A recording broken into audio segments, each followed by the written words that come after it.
నేను ఈ cinema director రంస్ గారు, డిస్ట్రిబ్యూటర్ బాబు గారు అందరం కలిసి వచ్చాం. ముందుగా ఈ గ్రీన్ కార్డు గురించి కొంచెం చెప్పాలి మీకు. గ్రీన్ కార్డు కోసం అందరూ తాపత్రయపడతా ఉంటారు, బట్ అందరికీ రాదు.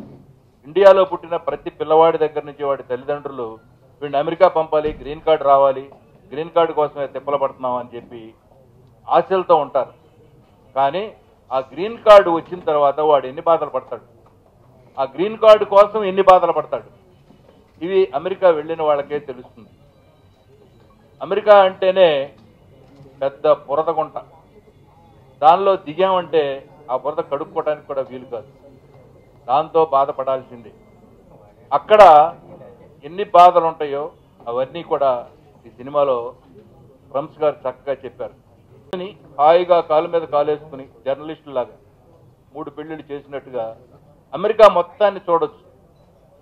అమెరికా వెళ్లాల్సిన పని లేదు, అమెరికా మొత్తాన్ని మీకు కళ్ళ ముందు కట్టినట్టు చూపించారు. దానిలో టీజర్సే ఈరోజు మీకు చూపిద్దాం, సరదాగా ఎంజాయ్ చేస్తారని మీ అందరినీ పిలిచింది. బేసికల్గా అండి చాలామంది క్వశ్చన్ చేస్తుంటారు, ఏమైనా నువ్వు అమెరికాలో ఎందుకు సినిమా చేసావని. దానికి ఒక ముక్క ఇప్పుడు చెప్దాం అనుకుంటున్నా. చాలామంది తీయలేరు అక్కడికి వచ్చి, మీరు అక్కడ మేము తీయలేము. ఆ బేసిక్ ప్రాబ్లమ్స్ చాలా తక్కువ మందికి తెలుసు. అంటే లక్కీగా సిటిజన్షిప్ వచ్చాక నాకు అక్కడ బాగా హోల్డ్ వచ్చింది. హోల్డ్ వచ్చి ఇక్కడ ఆర్టిస్టులు తీసుకొచ్చి అక్కడ మళ్ళీ లొకేషన్ లోపల ఎవరికి తెలియకుండా ఇండోర్గా చేస్తూ ఏదో పడుతున్నా ఇబ్బందులు పడుతున్న ప్రొడ్యూసర్స్ అందరినీ చూసా. సో 110% ఆడియన్కి August 4th తర్వాత ఒక డిఫరెంట్ సినిమా చూసిన ఫీలింగ్ మాత్రం 100 కలుగుతుందండి, అది గ్యారంటీ ఇస్తాను నేను. గ్రీన్ కార్డ్ గురించి పడే కష్టాలని చాలా తక్కువగా నీట్గా డిస్కస్ చేశాను. ఎక్కువ ఏమీ మీకు బోర్ కొట్టించలేదు. మన వాళ్ళు అక్కడికి వచ్చి ఎలా బతుకుతున్నారు, మనం వెళ్తే ఎలా బతుకుతాం. చాలామంది యూత్కి ఒక క్వశ్చన్ ఏంటంటే అమెరికాలో లైఫ్ ఎలా ఉంటుంది, అమెరికాలో వైఫ్ ఎలా ఉంటుందన్న క్వశ్చన్స్ని కూడా దీంట్లో సాల్వ్ చేశాను, చెప్పేశాను. ఎందుకంటే నేను మా ఫ్యామిలీతో ఉంటున్నా, అందరికీ చెప్తుంటా, ఇండియాలో వైఫ్ రూపాలు లేకుండా చేస్తుంది జేబుల్లో, అమెరికాలో వైఫ్ నామరూపాలు లేకుండా చేస్తుంది మనని. ఎందుకొరకంటే ఫస్ట్ ఆ అమ్మాయి క్రెడిట్ హిస్టరీ పెరగాలని చెప్పి ఎక్కడో చోట ఆమె అడ్రస్ పెట్టడం చేస్తాం. ఆమె అడ్రస్ పెట్టిన మరుక్షణం మెల్లిమెల్లిగా రోజు వచ్చే 10 లీటర్లు 8 లీటర్లు ఆమెకే వస్తాయి. ఇంట్రెస్టింగ్ అంటే సరదాగా ఉంటుంది సినిమా. మీకు తిట్టుకునే ఛాన్స్ ఎక్కడా ఇవ్వలేదు 2 అవర్స్లో. సినిమా గురించి ఎక్కువ మాట్లాడుతున్నాను. నేను చెప్పిన పాయింట్స్ కూడా సినిమాలో ఒక్కొక్కరి లైఫ్, ఒక్కొక్కరి జీవితాలు కనబడతా ఉంటాయి. ముస్లిమ్స్ వాళ్ళ కల్చర్ ఏంటి, ఇక్కడ వాళ్ళు అక్కడ ఎలా పడుతున్నారు బాధలు. అమెరికా ఫోర్స్ అంతే, ఎన్నో కారణాల వల్ల అమెరికాకు వస్తున్నారు. పోనీ ఇంకోటండి, ఎన్ఆర్ఐస్ మేము ఇక్కడ పడే బాధల్ని ఫ్యూచర్లో ఛాన్స్ వస్తే చేయాలన్న ఒక ప్రాబ్లం క్రియేట్ చేసి చూపించారండి. ఎన్ఆర్ఐస్ టు ఎంఆర్ఐస్ అని చెప్పేవాడిని ఎప్పుడు మీతో సరదాగా. బేసికల్గా ఎన్ఆర్ఐస్ ఇక్కడ రాగానే వాళ్ళు చికెన్ అండి, వాడిని ఎంతసేపు పోసేద్దామని చూస్తారు చాలా చోట్ల. బట్ ఇవాళ చెప్తున్నాను, ఇక్కడ మీ ప్రెస్ ద్వారా నేను కాస్త సీఎం వరకు ఒక మెసేజ్ పాస్ చేయాలనుకుంటున్నానండి. ఎంఆర్ఐ అంటే ఎన్ఆర్ఐస్ ఎవరైతే ఎంఆర్ఐ స్టేజ్కి వెళ్తున్నారో దాంట్లో నేను కూడా ఒక బాధితుడున్నాయి. ఎన్ఆర్ఐస్ అమెరికాకి వెళ్ళగానే వాళ్ళు ఏదో విచ్చలవిడిగా డబ్బు సంపాదిస్తున్నారు, ఫ్రీగా వచ్చేస్తున్నాయి అని అనుకుంటున్నారు ఇక్కడ చాలామంది. అది ఇండైరెక్ట్గా సినిమాలో కొద్దిగా డిస్కస్ చేసిన ప్రెస్ ద్వారా నేను సీఎంకి ఒక మెసేజ్ పంపించదలుచుకున్నాను ఈరోజు. ఏమండి, ఎన్ఆర్ఐస్ మేము వచ్చాక చాలామంది ఎన్ఆర్ఐస్ హ్యాపీగా లేవండి.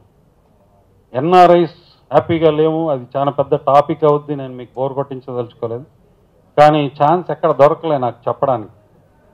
అది పెద్ద ఇంటర్వ్యూ, 1 గంట 2 గంటల ఇంటర్వ్యూ అవుద్ది అది. ఎందుకంటే మేము ఎప్పుడు చూస్తుంటాం, అమెరికాకి ఎంతమంది పొలిటీషియన్స్ వస్తారు, మీకు ఇక్కడ మ్యాటర్ పేపర్లో రాసేది ఒకటైతే అక్కడ వాళ్ళు చేసేది ఒకటండి. ఓపెన్గా చెప్తున్నాను, నేనే ఎంతోమందికి ప్రాపర్టీస్ ఇప్పించా అక్కడ.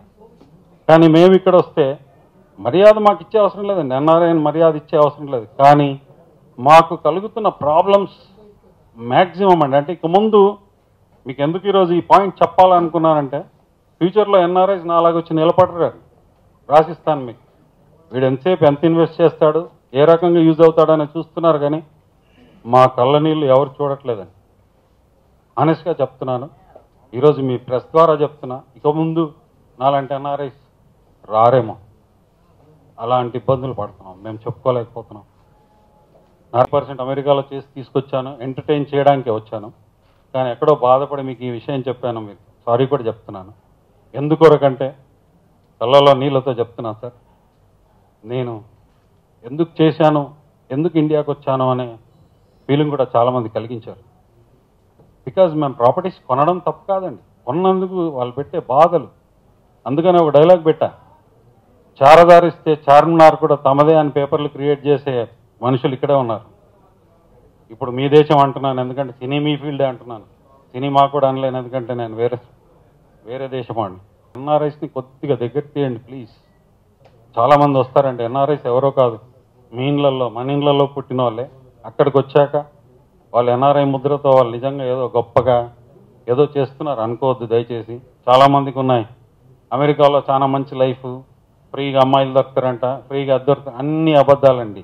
దయచేసి వినండి, అందరికి చెప్తున్నాను. మీరు ఇలా ఎక్కడ ఎలా బతుకుతున్నారు, అంతకన్నా హీనంగా బతుకుతున్నాం మేము అక్కడ.